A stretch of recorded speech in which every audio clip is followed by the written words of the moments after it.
Mark and Jade here. You are tuning into the Godbolt Life podcast, where anything goes because love covers all. God uses marriage to grow us and accomplish His will. He's got plans for your marriage too. Welcome to the Godbolt Life podcast with Mark and Jade Godbolt. And today we are talking about, what are we talking about today? Well, there's been a few things on our minds. As Jesus would say, fresh bread. Yeah. I mean, between what we discussed yesterday, what we discussed today, usually before these, we go into our room in a secluded, quiet place, and we go over whatever scripture that is in our daily devotion kind of routine. Yeah. So we've been working through Matthew and just getting to really understand how Jesus was healing people and what that actually meant and what His presence was really signifying to people, and how some people was not trying to hear the truth, was not trying to admit that this was really the Messiah, this was really Jesus. And it's this, I think for me, I think it's interesting because for even today, I feel like people are questioning what's truth, what's real, what's, what is all of what's happening in the world? How does it make sense? Really, truly, and back then they were feeling the same way. Y'all, they were tired. They were out here doing stuff by themselves, and they had access to God at that point. They knew who He was. They had all these rules from the Old Testament. They had all this stuff to help them get through life, yet they're broken down, weary, just and so I feel that's how a lot of people are living life today. You're tired. You're just, feeling hopeless, feeling okay, ain't nobody out here helping me. Can't have nothing for free. I don't trust nobody. All those things. I think about last night, and we were talking about going back to will breaking or will breaking point. And it was wild because we were both highlighting moments in our lives where this really became real. Yeah. Moments where we got to our tired point, where it's you know what? I've been trying my best to do this the way I thought I was supposed to do it in my own power.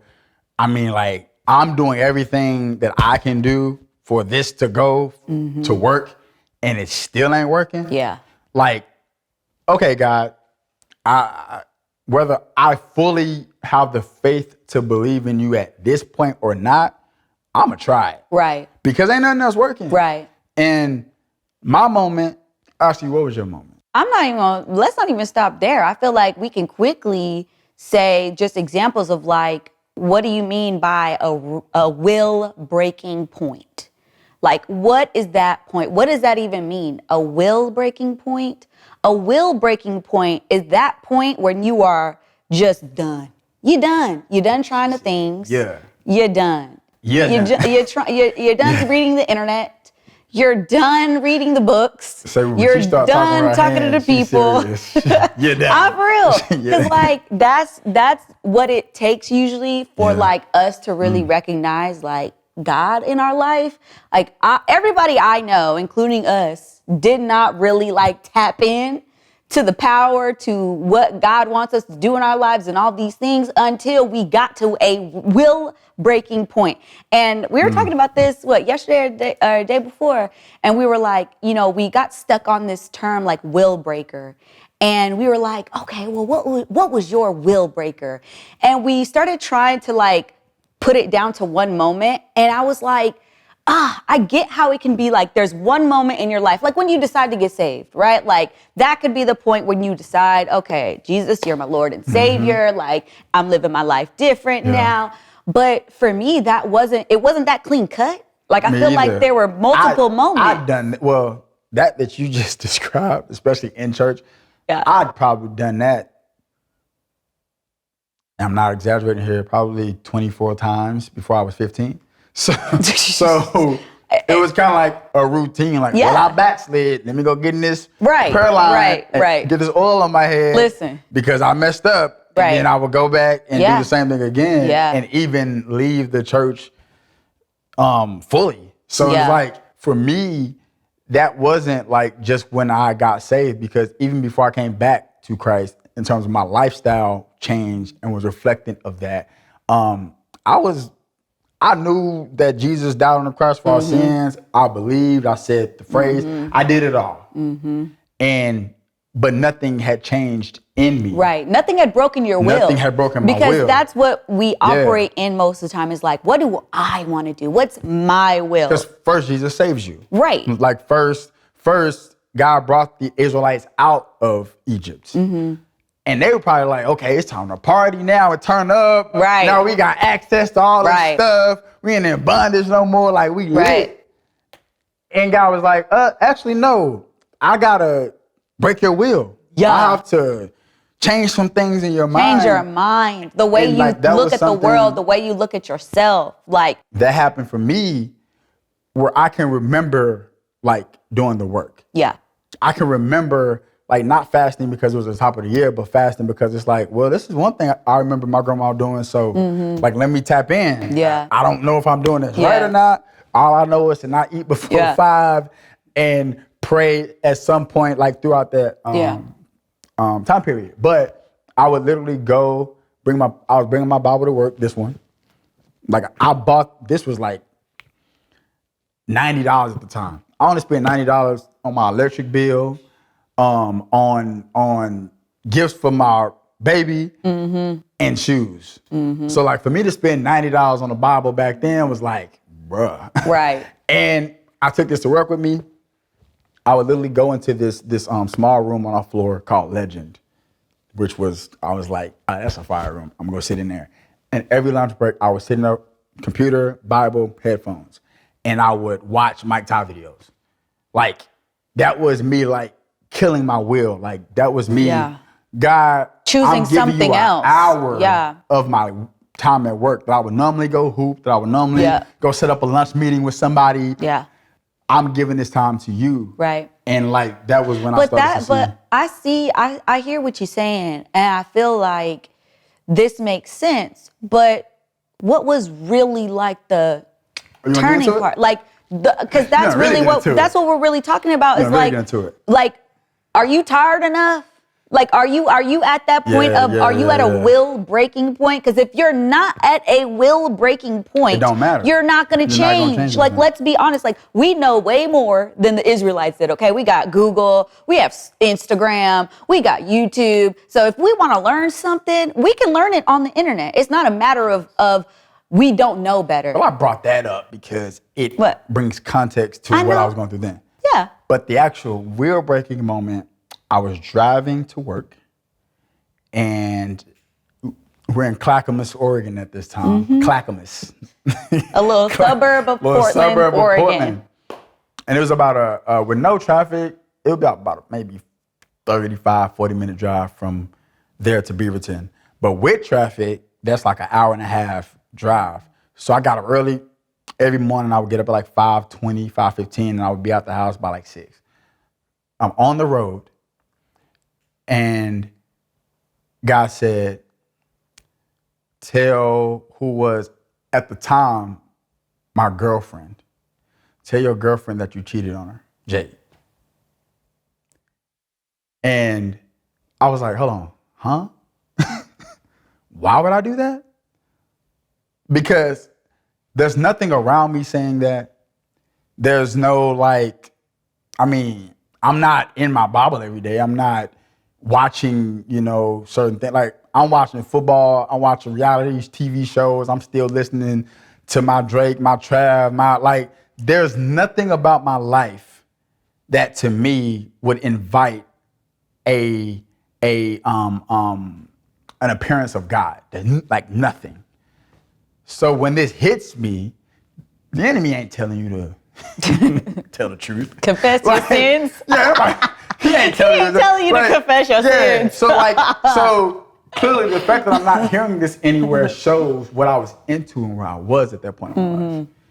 And I wrestled with that for a year. For a year. But while I'm wrestling with it for this year,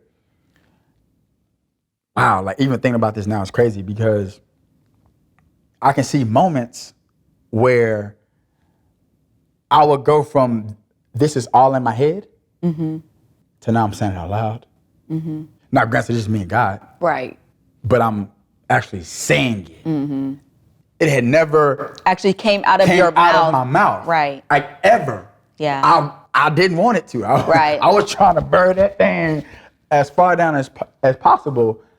But the more my trips turned from like, I'm bumping whatever the latest and greatest is to now I'm like listening to nothing. Like I'm not quite listening to gospel yet, but I'm just listening to nothing. And so it's just me and my thoughts. So like slowly but surely, I'm saying things. So then I got to the point that I said, I'm gonna do it. And I wrestled with it. I will never forget the day I did it. I'm wrestling with it all morning. And normally people didn't get to work until like 10:30. I was normally in my desk by 7:30 every day. And I get in, I'm in there by myself, and immediately God said, tell her. And I went to this office space and called her in tears. Like tears. This was like 9:15 in the morning. Yeah, like it's early in the morning. I'm getting my day started. Yeah. Like sun is shining. I felt good that day. I was like, okay, it's gonna be productive. And it's crazy because I text one of my boys and I was like, yo, I'm about to do this. And he was like, okay, man, well, if you need somewhere to stay, me the Glaskers home is open to y'all. To you. Shout out to the Glaskers. Shout out to the Glaskers. We love Mark y'all. was like, hey, we got you. If you need anything, like we here. And I tell her, and I mean, I'm not in her head or in her mind, but I know like how much that hurt me to say. Because I knew from the time I met her that was my wife. So I've cheated on women before, like that wasn't new to me, but this time felt different. And to, you know, I told her everything. And I came and I was so out of it that I was sent home. I didn't go home. My director came in and she was like, yeah, you're not in the position to work. I told her like what I said, yeah, I just confessed to my lady that I cheated on her. And she was like, oh, okay, well, you're in no predicament to stay here and work today. So you could just take today off. And I left and I came home, but like, that was my Willbreaker because I didn't tell her before out of fear. And that was the first time that I legitimately given something to God. And we think of this like giving something to God as like, I don't know, like to me, it would always sound like cliche. Like, what do you mean give it to God? Giving it to God is simply getting out of his way. So my dishonesty ain't on it. Me hiding it ain't on it. I can't control it. I can't control her. So basically, here it is, and I'm at the mercy of that. Whatever she feels, that's what's gonna happen. And that was my first time getting out of God's way and giving him the opportunity. If and only standing on, God, you told me that was my wife. So whatever happens, if we break up, she coming back. Like, but since you told me that was my wife, I gotta tell her. And trust that she's not going nowhere because that's my wife. And then get out the way. I didn't try to persuade her, and I'm sure like she'll give her commentary as well, but I didn't try to persuade her to let me stay. Hey, if you want me out, I'll leave. If you want to pack, I'll have, like, whatever. I'm at the mercy of you. It was one of the most humbling experiences of my entire life. To where there's no more bravado Mark, there's no more ego Mark, I'm at the mercy of you. But yeah, that was my like moment where I said, God, I can't do it no more. Every time we talk about this, like from start to finish, it makes me emotional. And before we were really like healed from that part of our relationship, it would make me emotional from such a deep hurt place that I would talk about it, but I couldn't really talk about it. Now it makes me emotional because I see God all up in that season of our life, because I was doing my own thing, right? Like I had moved to Oregon with him, and we had been living together at this point for like 2 years, maybe, in Oregon when you told me. Yeah. But he had been holding it in for a year. So he had cheated like maybe near the time we got into Oregon, or that first year. Yeah. And that's one of the things, y'all. I don't need dates. I don't need details. What did you do? And we handled that part. So just little tip right there, because the details sometimes make us crazier about it, and we can't. That is still the spirit of the enemy. So like you can't get too caught up on like feeding the anger in you with like, well, what happened then, and like tell me every single detail so I can fantasize and imagine all these things. Like don't allow yourself to go there. And because, but guess what? Mark was prepared to. Like that's that. He was prepared for me to go there. Yeah, like that's the look. As a man, to put yourself in a position at any point in time that you don't control, I wasn't taught that.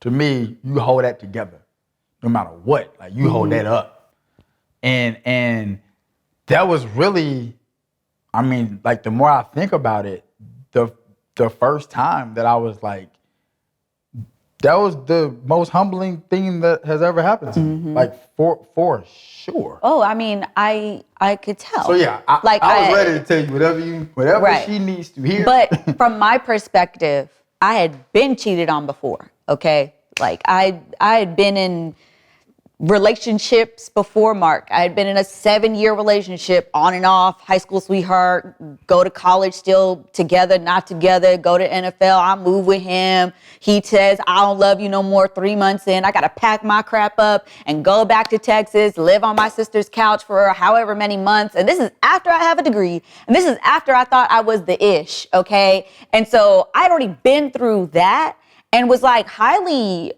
still unhealed from even that situation. So whenever he confessed about cheating, when he called me that morning, like my first reaction was like numb. Like, you're not telling me this. Like, I hear what you're saying, but you're not telling me what you're telling me, because in my mind at that time, Mark was like the perfect person. Like, it was your birthday like a few days before then, and we were sitting at dinner. And at that one good place that closed, unfortunately, to COVID. Imperial? No, the place off of Irving Street Kitchen in Portland. I think it was called Irving Street Kitchen. It was so cute. Anyway, unfortunate that they closed. Outside? Yes, outside. Oh, no, that was the Mediterranean. No, it was not. It was Irving Street Kitchen. Anyway, doesn't matter. We were sitting outside, and I was just telling him, because y'all, remember he waited a year to tell me? I saw the fruit of him in that book. So, like, you had been changing, and I was just I had been changing. Like, literally, like, because... better than ever. Well, okay, pause. Because while this is happening, work is like... But no, don't even bring it up. We got to stay here, babe. We got to stay here. Okay, let me get this out. I had to say that because that was one of the reasons. It wasn't just the cheating thing that pushed me to the word. Yeah. It was on top of that, work was like crazy. So I'm like... Yeah. I'm kind of carrying a lot here, and I'm starting to faint. Like I'm starting to like. Well, I had acknowledged to you that I had noticed your growth. Yeah. And I was super proud of you, and I was just like digging in. Yeah, I mean, you don't know what I'm about to tell you. You don't know what I'm about. You don't know what's in my head. I'm just thinking, he's just like really growing up, really progressing, really like becoming the man he's supposed to be, kind of thing. Yeah. And I was. And you were, you right? But when he confessed, I just kind of like went numb, because I was like, I hadn't even dealt with all my stuff from like just like issues of trauma from my childhood and stuff. And so I chose not to deal with it emotionally. I chose to be very stoic about it, very like, Okay, how many times? What was the scenario? We talked about it that day. That was the only day I've ever asked questions about it. Because I had already been through this before. And so I told myself I was never, because basically when I had gotten cheated on before, it took me like 2.5, 3 years to really get over it. So I told myself, which same thing ended up happening in this situation, but I told myself then, if I just don't feel the emotions of this, then it won't take me a long time to get over it. But at the same time, I was faking it because I was really mad. Like I was still hurt, deeply hurt, and all these things, but I just went straight to, nope, don't feel it. And so we kept on, and like I would have these moments like those. There were rules. Well, there were rules that were in place. Rules in yes, place. Boundaries, I would say. Okay. Like he couldn't go out no more. Boundaries. There was no more go to the bar, go to the club, go out to the city by yourself. And granted, like these weren't like intentional. I'm just going to go out. Like in that world, like that's networking. Yep. That's what like they will tell you. Yep. Like the first golf, I forgot the name of the whole golf brand, but like the first club was made on the back of a napkin at a bar. And like they use those types of stories. So entertaining is part of your job in a sense. But it's like putting somebody who was already struggling with pornography, that was already struggling with the way he saw women in these predicaments to where the women are just available and coming and asking and begging and treating and all the things. And then trying to leave it up to my own will to not indulge. When it's like, and your will didn't hold up. And my will didn't hold up. Because you fell for it. Our wills our wills don't hold up. They don't hold up by themselves. That was the whole moral of the thing. It was like, you can't do this by yourself. You can't remain faithful by yourself to your spouse. Nah. You can't. That's why you need God. Because he's going to give you the strength, the inner peace to be able to understand, like, where am I supposed to be? Like, maybe I don't need to go to the bachelor party at the strip club. Maybe I'm in this season of my life, maybe I just can't do that. In no season of my life. I'm not going to say no season because, listen, people want to debate, and I'm not here to debate, but. It's like when you, for me, giving my life to Christ fully where I was being active in doing that, I don't want to do those things anymore. Right. So it's more so coming from that maturity level of like, not that I can't, because I can, but I don't want to because I no longer. But that's the thing that like over time your heart changed about it. Yeah. There was a time where we both enjoyed being out, like out I was enjoying it, like. But I had the excuse of, well, it's for work, you know. I was always doing it with coworkers, always, not just. It was never. I met a friend just in Portland. No, it was coworkers. Yep. That's what you do. It's part of the lifestyle. Yep. I was just in the lifestyle. Right. And so when none of that. What? Going to clubs and lounges and going out for drinks at this place and really doing things without her. Yeah. And I was traveling a lot at that time too. Like when all this was going on, like I was flying to LA, flying to New York, shooting and working with all these brands and the lipstick and curls content that y'all was seeing between 2016 and, I was out and about doing these things as well. So there was a part of us, I think, like personally where we were very much so still living our individual lives. We just so happened to be living together and so happened to be committed to one another. But, that's the hard part of dating as adults in this time and age. It's like, you dating somebody for 5 years and you cohabitating for 4 of the 5 years, and you expect not to have sex with that person and you sleeping in the same bed every day? How? It's hard, okay? It's hard. So, but going back to just, like that day and shortly after, I had my moments that day of like, okay, well, you know what? I'm going to just dip for a little while. I'm going to go. I'm going to fly. Well, first you told me to leave. Tell this, huh? You told me to leave. Okay, yeah, I probably did. You told me to go upstairs, get your stuff. Yeah. And I went upstairs and got a bag, but this is the one thing I did do. I was like, hey, I pulled some God on. I was like, hey, look, we shouldn't be separated during this time. Like, not in separate houses. So I'll just stay upstairs and you stay. Listen, and listen, you only got me with that at that time because we had just started watching Mike Todd. Like, I'm talking about, I might have seen maybe one or two of relationship goals. One or two of those videos back when he first did that like whole series. So I knew enough to know that like he was probably right. And something in me, and now I know, obviously it was God, Holy Spirit saying like, that's your person. So you can't go. But like my instinct was to flee. Like, okay, either you gotta go or I gotta go. I was coming up with all these like scenarios in my mind for me to, leave for a little while. But literally, maybe 4 or 5 days later, you found out about your dad, like your biological dad passing away. Yeah. And that literally broke you. And it's crazy because I'm like, why? Man wasn't even there. He wasn't there. Listen. And when I saw the way you just crumbled, and this was literally days after you had told me you cheated on me. So I'm like, wait. Because literally, 5 days later, I got a DM from his younger brother, my uncle, and was like, hey man, like, I hadn't talked to this man in years. Tried to get in contact with him too, but like a few months prior? No, I'm talking about the uncle. Oh, the uncle. Like, so I hadn't talked to the uncle in a minute, as far as about him. But this was like months, maybe a year before that scenario. But we tried to connect and didn't happen. And he DMs me, my uncle DMs me, he's like, hey man, like your dad's in the hospital. I'll keep you posted on like what happens. And then literally the next morning I wake up to another DM saying that he passed. So it was like that. There was no time to like, well, let me, try to talk to him even. Like literally the night and the morning and it's over. Yeah.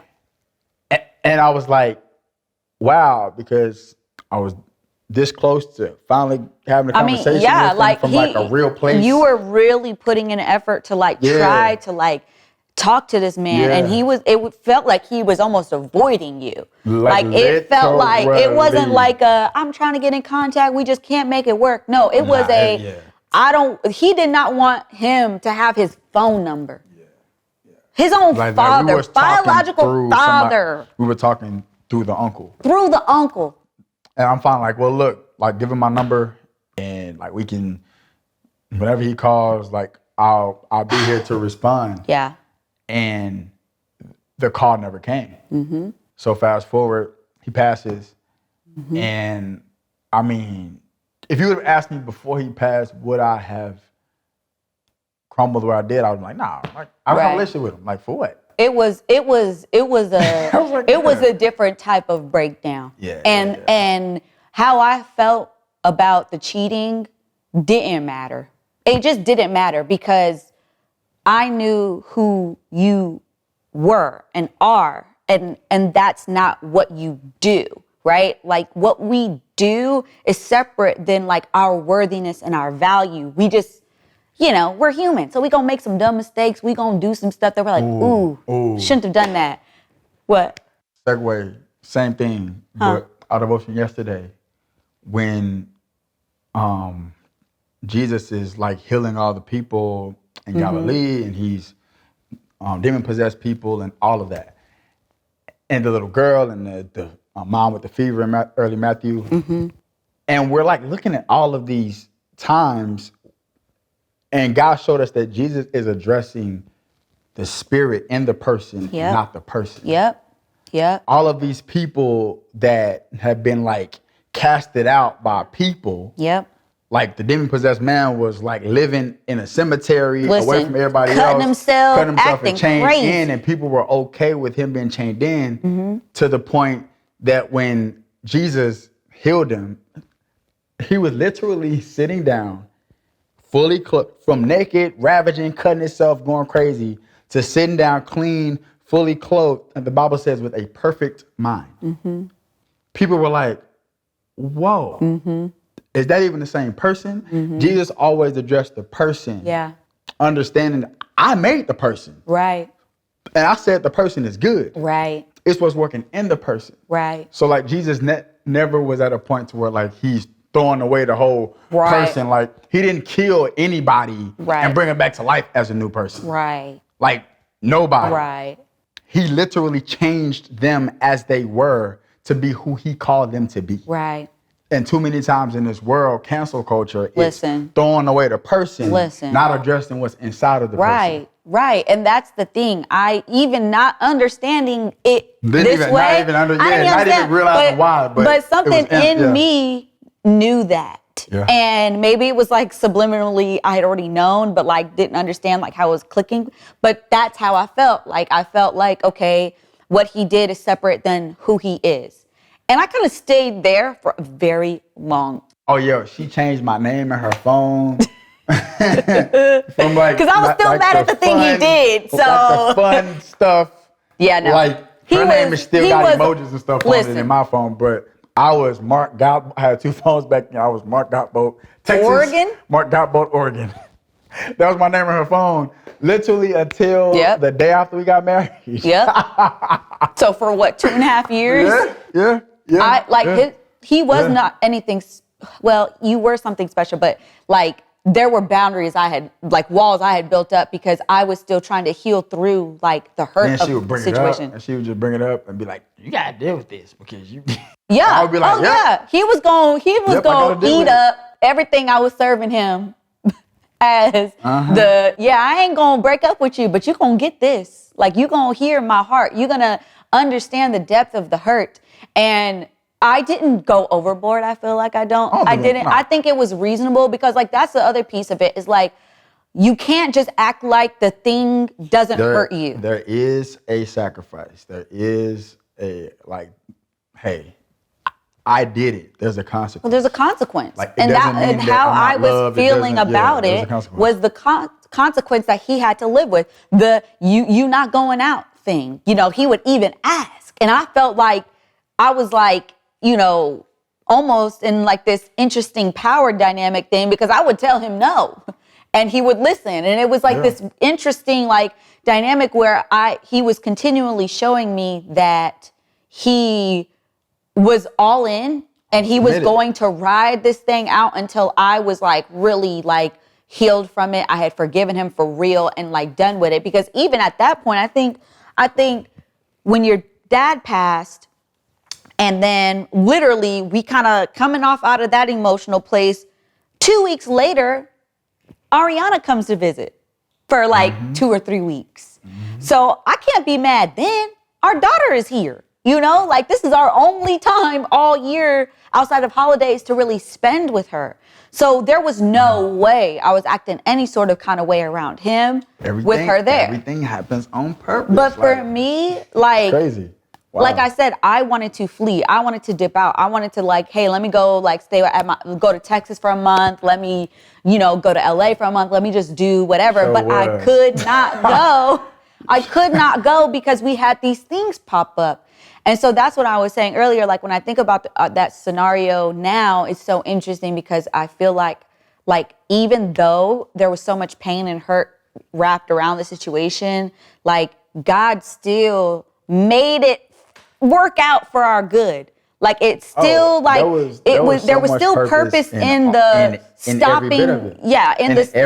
Because meanwhile, I'm showing you that at home because at work. Like, so once I did that, my morning drives, which would turn into morning train rides for the same distance, would literally turn into me getting in my Bible, me actually praying out loud to God, doing things that I'd never done before. So I was still fasting at work. Yeah. I remember this one story. Something happened in the world. And normally, like, stuff happen in corporate America, and like you'll get the email from somebody with this like perfect speech, and it's like, okay, cool. I think it was whatever. like a shooting. Yeah, at that time. And I felt moved to send an email to the team, just like for my team, just letting them know that like I'm praying for them. And this woman, she had been with the company for like 20 years, literally came from the other side of the floor to my desk, and she was like, "You said the P word." So I'm like, "What? What am I talking about?" She's like, "Prayer. I've never heard anybody or seen that in the email, heard anybody said that at work." And I'm just like, "Oh, wow. Well, there it is." So like, I was doing those things so that when she said, "No, you can't do this or that," even though I was already past that part, like I wasn't even interested in trying to cheat or find women or anything like that. But she didn't. She had her own process. Yeah. And now that I think about it, okay, on top of Ari came, and then 3 months later, we get pregnant with Sarai. Pregnant with Sarai. So then I still couldn't be upset, all right, y'all? Like, I was still like, okay, let me push my feelings on the back burner, because now we about to have a baby, and this is my person. I know he's my husband, and all these things. Like, I knew all of the things that God already told us, and like, we're here. But I was still hurt, and I still hadn't fully given that part of me to God and really like let that thing go. And then 6 months after that, we got engaged. And 6 months after that, we got engaged. So again, aren't we supposed to be happy? So I would say when I actually started dealing with the cheating, it heavily affected like our like romantic part of our relationship. Yeah. Like our intimacy, everything. Like we were not intimate for like a year and a half. Well, then as soon as we did, Sarai came. No. One time. Yeah, and that's how we had Sarai. Yeah, like literally. It was wild. Because we were not in a place. Well, then, what? We started premarital counseling in January 2020. 2020. And at that point, we said, like, because I feel like I was getting frustrated at that point because I was used to sex. So I was like, okay. And I was like, no. Like I can see why I ain't getting it. Right. I had already recategorized you. Like I had already recategorized you in my mind at that point. Like we're here, but we weren't here. No. And I like literally just cut it off. But so we're going through that. Yeah. Well, I'm going through that back and forth in my mind, but I can't say nothing because it's justified. Mm-hmm. And then we start marriage counseling and we decide that we're just going to be celibate until we get married. Yeah. And that was a turning point too in all of this because one of my dads did like a 40-day fast from sex. Him and my mom married, they've been married for years, so like they have all the rights, all the sexual rights. But he was talking about how cutting that off imparted so much of God into him. Mm-hmm. And so when we decided to be celibate, like during that time where we're going through marriage counseling, and like this is my first time talking to a counselor, therapist, anything of the sort, and leaning into that. Yeah. And those sessions were so hard. Oh my gosh. They would always like go on for like 2 hours. Like, oh, and it's God. Like and they were just so painful. Yeah. I mean, our the stuff that happened to us when we were kids got brought up. I mean, and we did our marriage counseling with a couple that I had met probably a couple years prior to, but the woman, Terry Matthews. Hey, Terry. Hey, Lee. We love y'all. We love y'all. Thank y'all. Terry Matthews. Yeah, our spiritual mentors, our family. Yeah. Terry and I met at a women's retreat by the Colored Girl in Morocco back in 2018. And we'd always kept in contact because she was just always someone that, I mean, was an example of the type of woman I would love to emulate, but had never seen before, ever. I'd never met anyone like Terry before. And so we'd always kept in contact. I would call her about personal stuff, business stuff, anything. She was that person for me. And so when it was time for us to do our premarital counseling, I called her and her husband, Lee, because I was like, I believe that they're going to be the people that help us, you know, get to the place of like marital bliss and all of that and prepare us. Like even you did not. even as we're sitting here and God is showing me these things in my head, that level of submission at that moment with the cheating sparked a level of submission that would carry all the way through the rest. Now. Yeah. And that was one of those steps because I'm like, okay, we're going to do premarital counseling with people she already know. I don't know them. I ain't never talked to them. I ain't never met them.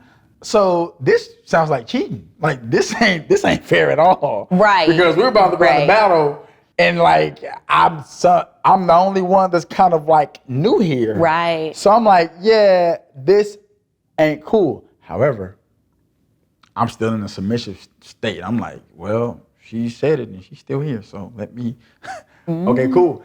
And before we got on that call, I would never forget this conversation with God. He told me what you put in is what you'll get out. I said, okay.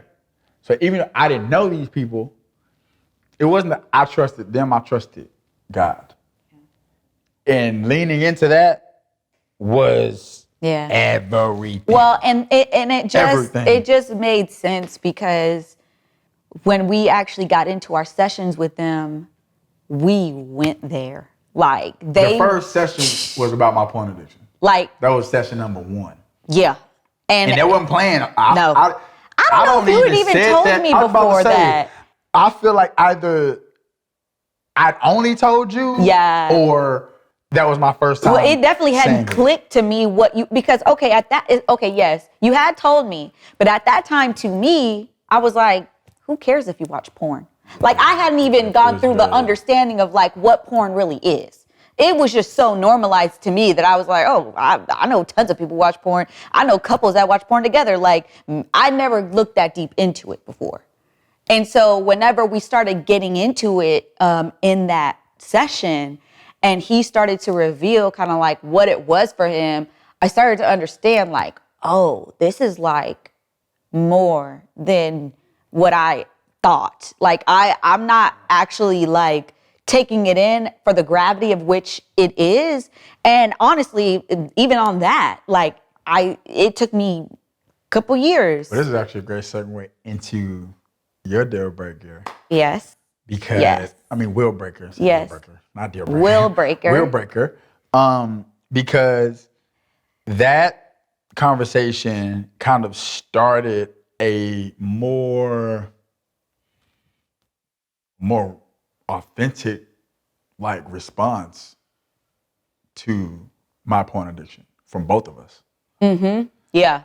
Because it was me really understanding for the first time that like, oh, like this is like real. Like this ain't just, oh, like you watch a little porn, cool. Right. Or see, I'd only known it to be a bad thing because of the way men hit it.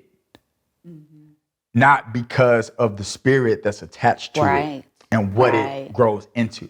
Right. So to me, it was always like, okay, well, hiding the magazines, hiding the DVDs, hiding the VHSs, like those types of stories. And in church, wasn't talked about. Right. Nobody, I had never heard the P word in a pulpit, ever. And I grew up in church, traveled this country, going to all the churches.